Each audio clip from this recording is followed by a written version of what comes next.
Imagine a wall longer than the entire US-Mexico border, but alive.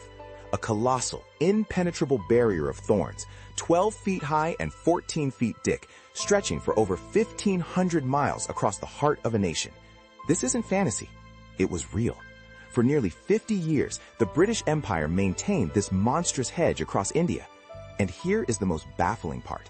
After it was gone, the entire world, including India and Britain, completely forgot it ever existed. To understand why anyone would build such a thing, you have to understand the value of salt. In the 19th century, the British East India Company controlled the salt industry in India. They imposed a massive tax on it, making a basic necessity of life unaffordable for millions. This led to a huge black market, with smugglers moving tax-free salt from the coastal regions inland. The British were losing a fortune and needed a way to stop it. The initial solution was a customs line, a chain of posts and guards stretching across the country, but it was porous and easy to bypass. It was an official named A.O. Hume who championed the final insane solution, to grow a living, impenetrable barrier. They would create a perfect hedge using the most vicious, thorny plants native to India, like the Indian plum and the prickly pear. The goal was to create a barrier that no man or animal could cross. Play animation.move. The sheer scale of this project is difficult to comprehend. Maintaining the Great Hedge became one of the largest public works projects in India. An army of 12,000 men was employed full-time as the hedgemen. Their job was to guard it, prune it, and fill in any gaps. A path ran alongside it for its entire length, allowing for constant patrols. It was a living, growing entity that required constant human intervention to maintain its brutal purpose. Life for the men who guarded the hedge was miserable. They were stationed in remote, often disease-ridden areas, living in small huts. They faced smugglers, wild animals, and the sheer monotony of their task. The hedge itself was a constant hazard, with thorns that could cause serious injury and infection.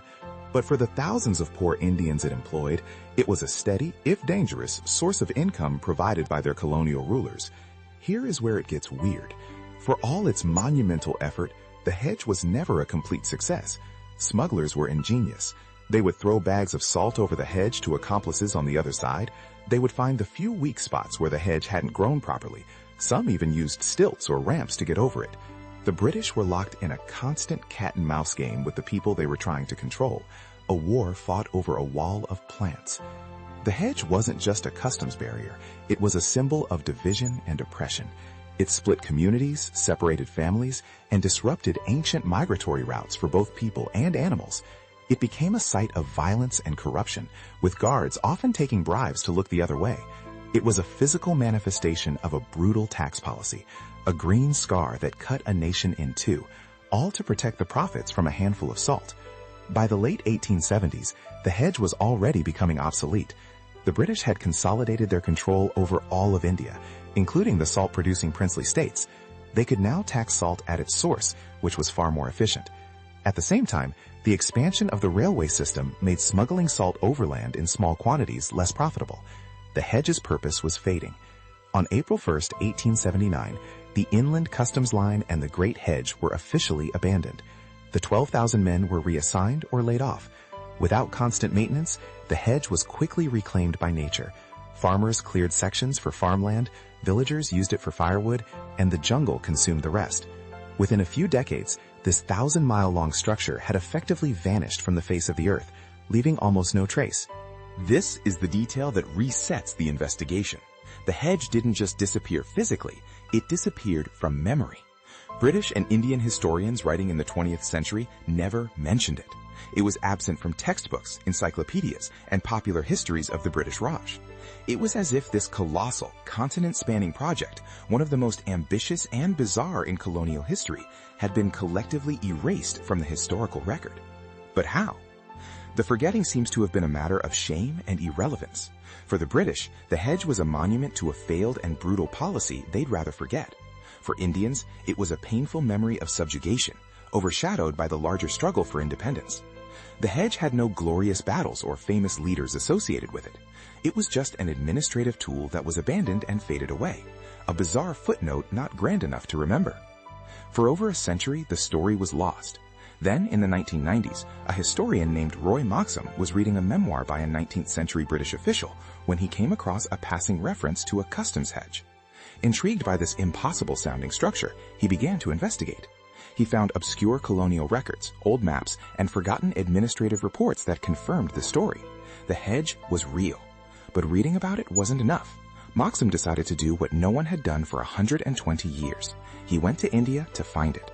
Using old survey maps, he traveled to the areas where the hedge was supposed to have been. He spoke to elderly villagers, asking if they had heard any stories passed down about a great barrier. For a long time, he found nothing but dead ends. It seemed the hedge had vanished without a single trace. Then, he found it. In the state of Uttar Pradesh, near the city of Etawah, he found a small, raised earthen embankment running in a perfectly straight line for miles across the flat plains. Along this embankment were clumps of the exact thorny plants described in the colonial records.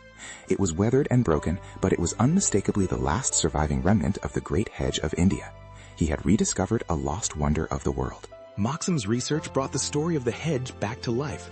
It's a tale of colonial ambition, bureaucratic madness, and the surprising fragility of historical memory. It reminds us that history is not just what we remember, but also what we choose to forget. Giant structures, employing thousands and impacting millions, can be erased from our collective consciousness if they tell a story that is too inconvenient or too embarrassing to recall. Let's revisit A.O. Hume, the man who championed the hedge. In a strange historical twist, after retiring from the colonial service, he had a change of heart. He became one of the key figures in founding the Indian National Congress in 1885, the very political party that would later lead the fight for India's independence from Britain. The architect of one of Britain's most oppressive structures became a celebrated figure in the Indian independence movement. The different sections of the hedge were grown using different plants based on the local climate. The main spine was the hardy Indian plum, but in drier regions they used euphorbia, a poisonous cactus-like plant. In wetter areas, they planted dense thickets of bamboo. The hedge was not a monoculture. It was a complex, managed ecosystem of pain, adapted to its environment with ruthless botanical efficiency. It was a masterpiece of hostile landscape architecture. The total length of the customs line, which the hedge was a part of, was over 2,500 miles, running from the Himalayas down to the Bay of Bengal. The hedge itself, the most formidable part of this line, covered at least 1,500 of those miles. To put that in perspective, the Great Wall of China is longer, but it was built over centuries. This living wall was grown and maintained to its full height in just a few decades, a testament to Victorian engineering and obsession. PlayAnimation.mov. The discovery of the hedge's remnants has sparked a small but growing interest in preserving what's left. Local historians and archaeologists in India are now trying to trace the full path of the hedge using satellite imagery and field research. They are piecing together a forgotten landscape, uncovering a history that was hidden in plain sight. The story is a powerful example of how much of our past is still out there, waiting to be rediscovered. One of the cruelest ironies of the hedge was its impact on famine. During droughts, the hedge prevented starving people from migrating to regions where food might be more plentiful. It also blocked the movement of cattle, a family's most valuable asset. What started as a tool to stop salt smuggling became a barrier that trapped people in starvation zones, amplifying the death toll of colonial-era famines. Its purpose may have been economic, but its effect was lethal. So we have an impossible structure, a forgotten history, and a modern rediscovery. The story of the Great Hedge of India is a lesson in how the mundane evils of bureaucracy and taxation can create something monstrous. It was a quiet, grinding, botanical form of oppression, less dramatic than a war, but just as effective. It's a piece of history that forces us to look at the very landscape around us and ask, what other stories are buried here? The official reason for abandoning the hedge was the new ability to tax salt at its source, but this is a detail that complicates everything. The British knew about taxing salt at the source for decades. It wasn't a new idea. So why did they suddenly abandon their billion-thorn hedge in 1879? The real reason wasn't about railways or better tax schemes. It was because the smugglers had found a new, ingenious method to bypass the hedge entirely, a technique the British could not stop. This new smuggling method didn't involve going over or through the hedge. It used a specific animal, one that was immune to the thorns and could carry large quantities of salt in specially designed packs. This tactic spread like wildfire along the customs line, making the hedge almost completely useless overnight. The British abandoned their multi-million-pound project not because it was obsolete, but because they had been comprehensively outsmarted. The British were defeated by a simple, low-tech solution that exploited the one weakness they never considered. The story of the hedge's sudden downfall is a testament to human ingenuity in the face of oppression.